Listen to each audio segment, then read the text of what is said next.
Welcome to the Empowerment Show with Melissa Heisler on the Linked Local Network. Link locally, connect globally. Every week, discover new personal choices with practical, inspiring guides. And now, here's Melissa. Well, happy Tuesday all, and welcome to the Empowerment Show. I'm Melissa Heisler, Empowerment Coach at It's My Life, and it is your life. Live it. Today, I'm thrilled to be joined by Rick Hanson, neuropsychologist and author of one of my favorite books, Buddhist Brain, and he's going to be talking about his new book today. So if you'd like to join the conversation, please go to facebook.com/theempowermentshow. So let me tell you a little bit about Dr. Rick Hanson. He's a neuropsychologist and author of Hardwiring Happiness, Buddhist Brain, Just One Thing, and Mother Nurture.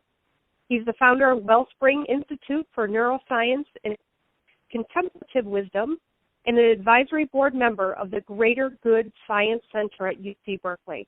He's been an invited speaker at Oxford, Stanford, and Harvard, and has taught in meditation centers worldwide. He has several audio programs, and his free Just One Thing newsletter has reached over 94,000 subscribers. Well, welcome to the show, Rick. We're thrilled to have you. Well, great, Melissa. It's a pleasure to be here. Thank you for having me. Let's talk first about the book that brought me to you, which is Buddhist Brain. It was really inspirational to me as it explained the benefits of ancient spiritual practices with some concrete neuroscience. It really was kind of a blending of the meditation practice and made it more accessible to the non-religious. Is this something that you get into with your new book, or it's about tapping the hidden power of everyday experiences? Can you tell us a little bit about Hardwiring Happiness? Sure, it's a pleasure.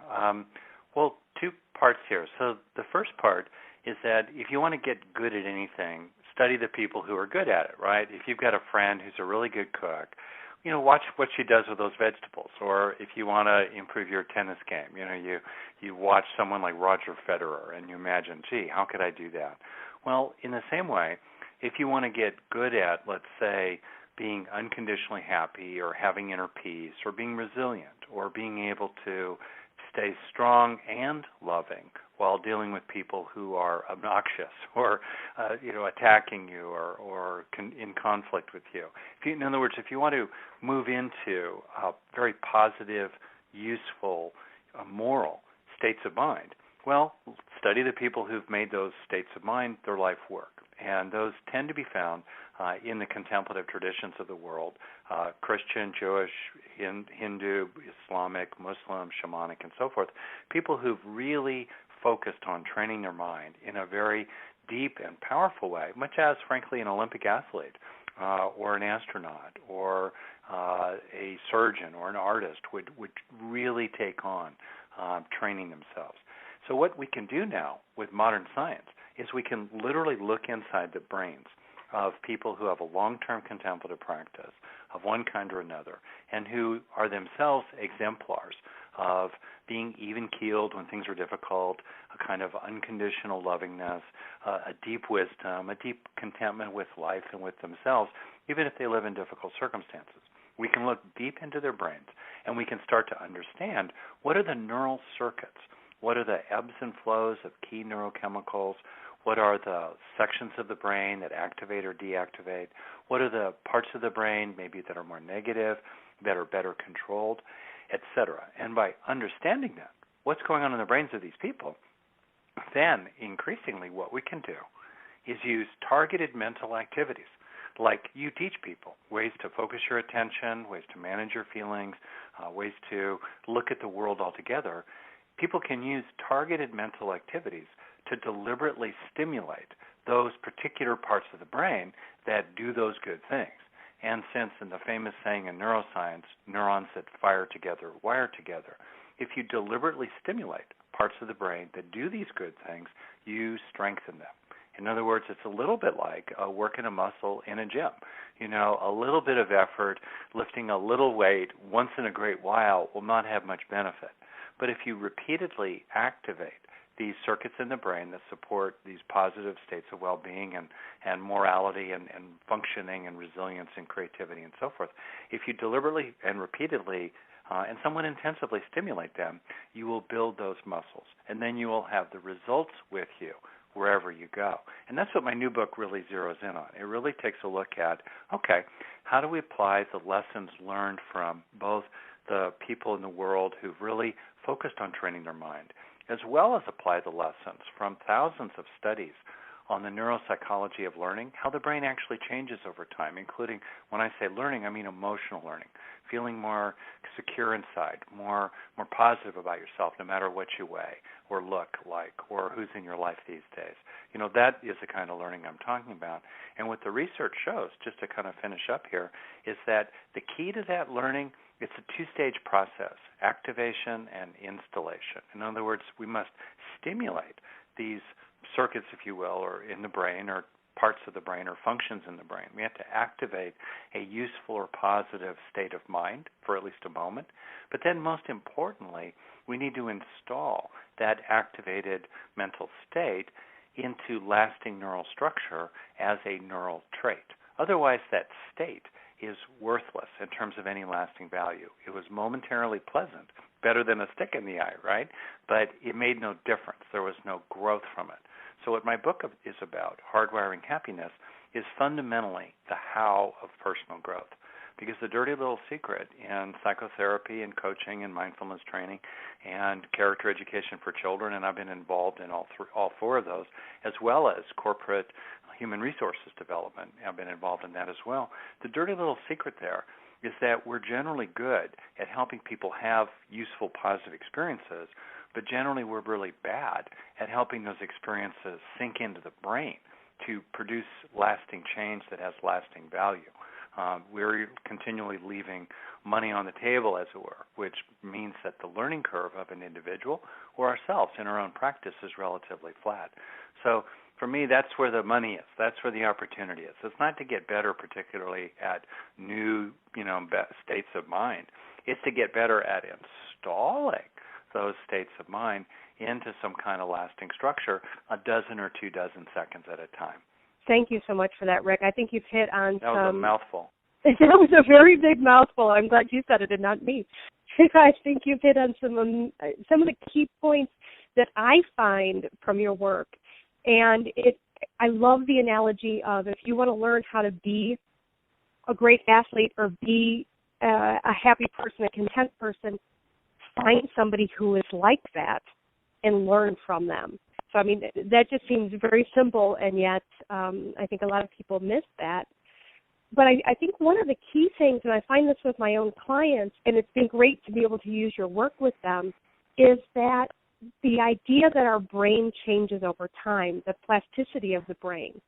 And I think there's so many of us that think, well, I've always been this way, or everybody in my family is this way. And we get resigned to that we just have to deal with certain things, deal with depression or deal with this thought. And we can get into this, but you talk about how to rewire that brain. And I love the idea of that dirty secret of psychology and coaching is, I always talk about you go to a great weekend and you're really uplifted after this seminar or this workshop, and then Monday you go back to all your old routines. Mm-hmm. And I think if we talk about that two-stage process you have of that activation and installation, of actually consciously reprogramming our mind, choosing the habits, the thought patterns, the existence that we want, and teaching our brain that versus being, being the victim of our brain. That's right. What people can do really from the inside out is take charge of the structure-building processes of their own brain. In other words, the brain is the organ that continually changes. It's constantly changing its structure. To just give people a sense of its complexity and speed, there are about 1.1 trillion cells inside your head, about 10% of which, roughly 100 billion or so, are neurons. And a typical neuron makes about 5,000 connections with other neurons, giving us a network inside our head of about 500 trillion synapses, those little junctions or connections between neurons. And through those synapses, information is flowing, neurons are firing on the order of 5 to 50 times a second. And so you could just imagine, holy moly, you can just kind of visualize this vast net inside your head. Speaking of the internet, inside your head with 500 trillion little, computers, if you will, or switches hooked up with each other, each one of which is a synapse. And even a single synapse is really pretty complex in terms of the various factors located just at that synapse that affect how it fires or processes information or moves signals around. So anyway, just imagine this vast net just kind of blinking away inside your own head. And the thing to remember is that neurons that fire together wire together for better or worse. In other words, parts of that net that are routinely firing will build structure and change function there. And the problem is because of the negativity bias that the brain has evolved to help our ancestors survive, because they had to be really on their toes, to be constantly looking for threats and predators and bad news, right? Opportunities, rewards, food, and so forth, those are good. But rule one in the wild is, eat lunch today, don't be lunch today, right? So because of the brain's negativity bias, it's good at learning from bad experiences, but it's comparatively bad at learning from good ones. In other words, if what we're trying to do is grow confidence, unconditional self-worth, determination, peace of mind, a sense of, patience or love or abilities, social skills, what have you, the way we grow those is by having experiences of them. If you want to develop more patience, install more experiences of being patient. If you want to become more mindful in general, install more experiences of mindfulness. That's the key. So we've got this kind of paradox that the brain has a bottleneck in which it quickly absorbs negative experiences into structure.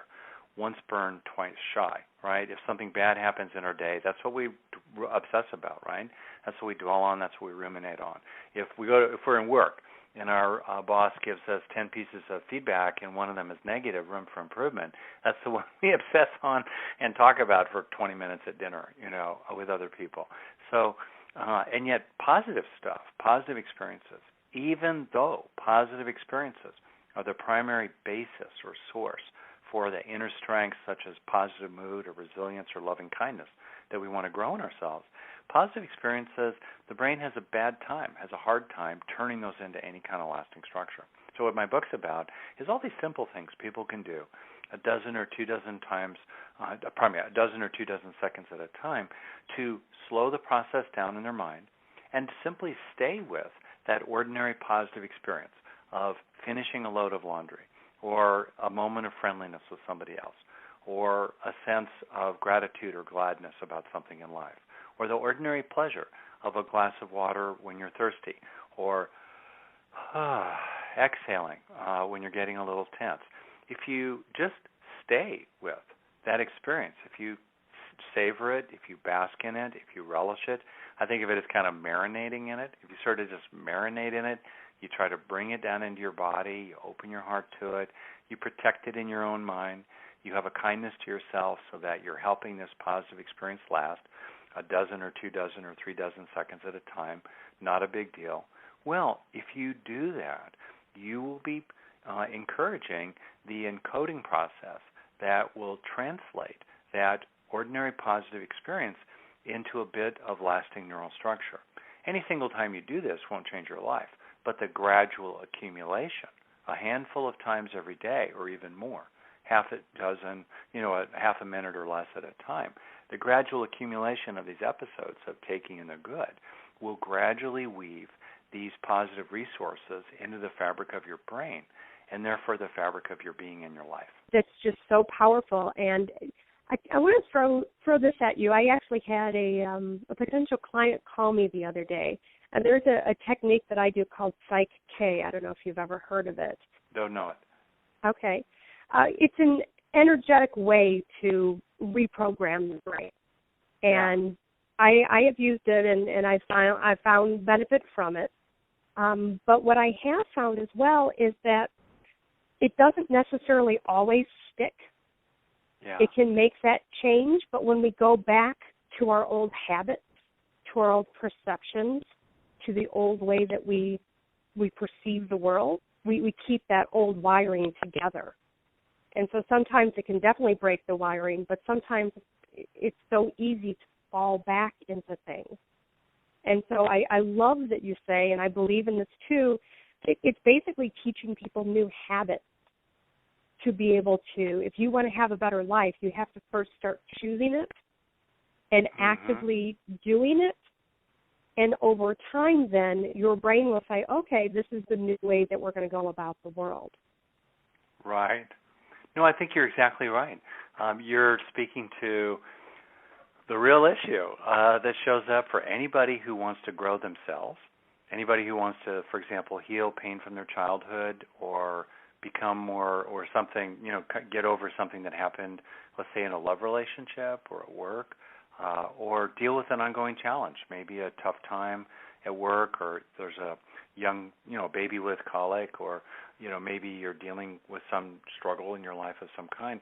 You want to heal there, or you want to grow, just to become happier, more effective, or even grow in your own spiritual life, let's say, or the upper reaches of human potential. Or if you're someone who works with others, as you do, or school teachers do, or therapists or coaches or counselors do, right? And you're right, it's frustrating. People struggle. I think of it as like Sisyphus, you struggle to push that boulder up the hill. You do end up with some kind of positive experience. But then if it's not installed in your brain, it may as well not have happened. That's profoundly impactful. On the other hand, and I go into this in great detail in the book, the how of it, and very thoroughly. If you want to take charge of the structure building processes of your brain, I lay out very carefully how to actually do that.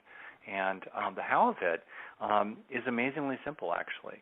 In the general flow of your life, you just notice positive experiences you're having. And then take a moment, take that, 10, 20, 30 seconds. It's kind of a critical period of time to transfer that experience to storage.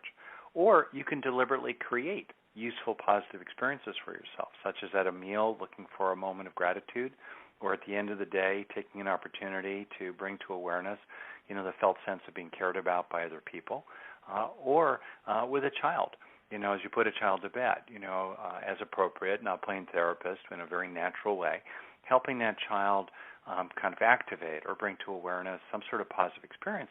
And then in particular, take the 10, 20, 30 seconds to be like a human sponge, and really, really let it sink in. And I think that the fact that we can actually do this, we can actually take charge in a very directed way of the structure building processes of our brain is really quite remarkable. We can even apply it to key lessons. You're talking to somebody and they say something and you think to yourself, that's a good one. I want to think more like that. I want to let that one sink in. Or you get something done and it's like, yeah, I finished this. We're all right. This was hard and I got it done. Let it really, really sink in. In particular, and I go into this in a lot of detail in the book, you can go after issues in terms of the, three fundamental needs we have for safety, satisfaction, and connection. And you can deliberately look for key experiences that, in effect, are like the medicine for your own soul. They're the experiences that you really need to take into yourself to fill your own hole in the heart. For example, growing up, I was a shy, anxious kid who also was extremely young going through school. I skipped a grade and I have a very, very late birthday. So the net of it was I had lots of experiences of feeling hurt and mistreated, invisible, put down, left out, not horribly bullied, but always worried about that. And then as a young adult in college, I started realizing that if I looked for those key experiences that met that need, my needs were in the territory mostly of connection, not particularly in the area of safety or satisfaction. I hadn't been traumatized or abused in terms of safety, and nor had I been, had any kind of shocking losses or been thwarted repeatedly through discrimination or through other factors in terms of attaining my goals. My issue was in the third major system of the brain, the part that handles connecting to others, the attaching to others system, because I felt I was so lonely and left out and kind of put down and devalued and exiled in a sense. So that's Those were the key experiences for me to take in. So what a person can do is listening to you, Melissa, or to this show, is they can ask themselves, what's my vitamin C? In other words, for myself, or maybe for someone you care about or are working with, what's the key experience to take in? Or another way of asking the same question is, what if it were more present in my own mind, in my own being, would really help me here? What is that? Maybe more determination. Maybe it's more capacity to disengage from anxious rumination. Maybe it's more of a sense of unconditional self-worth that's not dependent upon what others think of me or how they approve of me. Or maybe it's more capacity to stay patient when the oatmeal starts to fly in my family. Whatever it is, what if it were more present inside you these days would really, really help you? And if you know what that is, then daily life is a phenomenal opportunity for personal growth, because you can continually look for opportunities to have that experience. And when you find them, really, really, really, really, really, really take them in. Wonderful advice. I'm wondering about those people who are stuck in negative thinking, who their first thoughts are, they're watching the news every day with disaster, and our media loves to get us afraid, and they're used to being worried about the future. All of these negative thoughts are really in the foreground for them. Is there any tricks for us to be able to remove those from the foreground and really bring these wonderful positive thoughts, our personal vitamin C, to the forefront? That's very interesting. I think the short answer is definitely. All right, we could just leave it at that. And but a little slightly longer answer is, I think there are two parts to this. I think that part one is to directly challenge the negative thoughts themselves, to see it as a kind of habit and to appreciate that, those negative thoughts are changing my brain. They are staining my brain. Like, if I may use the expression, sorry about this, if you get a puppy, let's say, and the puppy's not really trained yet in terms of the house, and the puppy makes a mess on the carpet. Puppies make messes, okay? Negative thoughts arise in the mind. This side of enlightenment, we're going to have thoughts that are anxious or irritable or sad or inadequate or, nasty about other people, what have you. Okay, stuff arises in the brain. I think based on the evolution of the brain in its reptile, mammal, and, primate phases, I think that inside the brain of myself and the brains of all of us are kind of inner lizard, mouse, and monkey, right? It's a zoo in there. So stuff's going to arise. Puppies will make messes. But if you clean up the mess quickly, it won't leave a stain on your carpet, right? You took care of it. You encourage that negative attitude or thought or feeling to, take a hike, kind of move along, right? And that's good. Then it won't leave a lasting stain in your brain. On the other hand, if you repeatedly indulge that negative thinking, that ruminating worry, where you're just looping with no benefit, there's no value added, you're not solving the problem, you're just rehashing it, or going over a conversation with somebody again and again and again about what irritated you about it or hurt you about it or what you should have said, or or if you go over self-criticism again and again and again, lashing yourself for doing something wrong, or again and again and again you go over what you don't have in your life and you wish you had and you're frustrated about it and you maybe blame yourself for others about it. Well, that's like leaving that little puppy's mess on your carpet. It just sits there. If anything, you're grinding it into the fibers of the rug. And of course, as you do that, after a while, it starts to leave a lasting stain. Even if you then, let's say, clean it up and move on, well, it's had a lasting impact. Flip the other way, in a more positive sense. If you, using my metaphor, focus on positive facts that are true. You're not overlooking the negative. You're not trying to cover it over. This is not looking on the bright side or the power of positive thinking, which is generally just wasted on the brain. It's actually being aware of the whole truth, all the tiles in the mosaic of reality, with a brain that tends to over-focus on the negative ones. So by actually looking for the good facts in your life, you're just compensating for the negativity bias, and thereby simply leveling the playing field in terms of fairness and justice. So, and then when you have the opportunity to have a positive experience, you're letting it sink in. So to use my metaphor of the carpeting, if you deliberately half a dozen times a day, in natural opportunities, half a minute or less at a time, register a positive experience, especially a key positive experience, the vitamin C that will gradually really change you from the inside out. That's like applying some kind of super nice treatment to the carpet, as it were, of your mind, and helping that luscious, good, positive, wholesome, entirely organic, grown by happy cornfields or something to your carpeting. Well, guess what? It will gradually sink in a different way, right? So my two-step approach here to your question, Melissa, about, people who are, just caught up in negatives is, on the one hand, don't kid yourself. It's a kind of self-indulgence, frankly. It's a kind of habit. And to the extent that you can disengage from it, do so, right?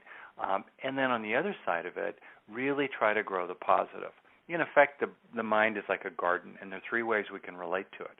We can simply witness it, observe it, disidentify from it, use what Freud called observing ego, or in the spiritual traditions they talk about bear witnessing, where you step back and you just watch it, right? You hold it in open, spacious awareness. Maybe you investigate your experience in the moment while feeling the feelings and experiencing the experience. You try to sense down into what's maybe more fundamental or vulnerable or younger inside your experience. That's one way to deal with the garden. But the other way to relate to your garden of your mind is to pull weeds, right? There's a place for directly interrupting negative thoughts, arguing against them, getting on your own side, being a good lawyer on your own behalf inside your mind, arguing against that kind of harsh and excessive self-criticism, for example, pulling weeds. And then third, plant flowers. Grow positive traits. Grow those wholesome qualities of determination and self-worth and positive mood and a sense of your own goodness and, loving kindness toward other people, et cetera, et cetera, et cetera. And after a while, the flowers you grow in the garden of your mind will crowd out the weeds.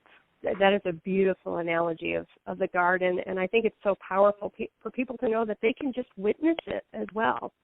They can step out of themselves and kind of look at how they're acting, look at how they're reacting, and that they don't need to be caught up into it. They can kind of step aside and get an idea of what's going on in their own mental landscape. And then that way they can decide what are weeds and what are flowers, where they need more flowers, and then start doing that work to make their brain, make their experience be what they want it to be. I love your analogy of the puppy. I actually use one, since I'm here in Chicagoland and we get a lot of snow, is when we get a lot of snow, I used to have to leave for work early in the morning, go to work, and then I'd come home, and, there'd be 2, 3, 5 inches of snow. And then it'd be hard work to shovel that snow, and there would always be ice patches I couldn't get up. And so it would never get completely clean. And when I started working at home, I noticed one neighbor went out every hour or two and cleaned off the half an inch of snow. And his driveway was pristine, nothing built up. And so it really gets to your point of it's not a one-time, once-a-year thing you should do to clean out your mind, but it's an active, every day, every moment to be able to clean up and remove that stuff that isn't working for you so that you can keep your mind and your life and your experience clean. Right. I think that's fantastic, Melissa, exactly what you're saying. It's the little things that add up over time, right? That's one reason why I think this particular approach, I call it taking in the good, you could call it hardwiring happiness, using the term happiness very broadly to include inner strengths is how I really mean it, a sense of fulfillment in life, resilience, determination, capacity to handle stress, capacity to tolerate painful feelings without, acting out on them, as well as a sense of, joy, awe, and wonder in life, right? And to me what's exciting is to appreciate that we can actually grow this. We really can disengage our mind increasingly from the negative, and weeds will wither away if you stop feeding them. And we can simultaneously, in ways that feel really authentic and real from the inside out, if we choose to do it. We have to get on our own side. We have to be for ourselves. But if we do get on our own side and we do choose to do this practice half a dozen times a day, half a minute or so at a time, a practice that is very enjoyable because you're dealing with positive experiences and very intimate with yourself. You're really going into your own body. You're going into your feelings. You're really, again, in that famous saying, neurons that fire together wire together. It's very kind of basic. In other words, the longer you're sustaining that experience, the more intense the experience is, the more you feel it in your body, the more you get a sense of how it actually would matter to you. Well, you're going to get more neurons firing together. And the more they fire together, the more they're going to wire together, growing this positive quality inside you. And as you do that, bit by bit by bit, it feels very organic on the inside out. It's not a quick fix. It's not some kind of $1 million moment. It's the good that lasts. In other words, it addressed this fundamental dirty little secret in coaching and counseling, et cetera, that most good moments are fleeting and lost. They have no lasting value. But instead of wasting them, of leaving all that money on the table, of walking over all those jewels down the path of everyday life and just ignoring them, instead you're kind of hoovering them up, as it were. You're sucking them into yourself to grow these good qualities inside. They have a saying in Tibet, if you take care of the minutes, the years will take care of themselves. And that's really what we're talking about here. What's the most important minute of your life? It's the next one. You can't do anything about the minutes in the past. More than a few minutes into the future, you don't have much influence. But in this minute, the most important, in the next minute, the most important minute of your life, you have an opportunity, everyone does, me included, to look for and be aware of the authentic positive that's available to us in this most important minute of our life, and then really help it land inside, help it stick to our mental ribs so that, bit by bit we grow. There's a Buddhist teaching, I'll wrap up on this point, which goes like this: think not lightly of good, saying, it will not come to me. Drop by drop is the water pot filled. Likewise, the wise one, gathering it little by little, fills oneself with good. That's a beautiful quote to end on, Rick. I can't thank you enough for being on the show today, and I really do encourage my listeners to pick up your new book, Hardwiring Happiness, the new Brain Science of Commitment, Calm, and Confidence. Rick, you always have such wonderful information, both very scientific and very spiritual and very practical. So truly appreciate all the good that you're doing, and thank you so much for being on the show. Melissa, it was an honor, and, warm wishes to everyone listening. Join Melissa Heisler next week right here at The Empowerment Show on the Linked Local Network. Link locally, connect globally. Learn about the next show and listen to previous shows at linkedlocalnetwork.com/empowerment. Join the conversation at facebook.com/The Empowerment Show or twitter.com/Empowerment Show.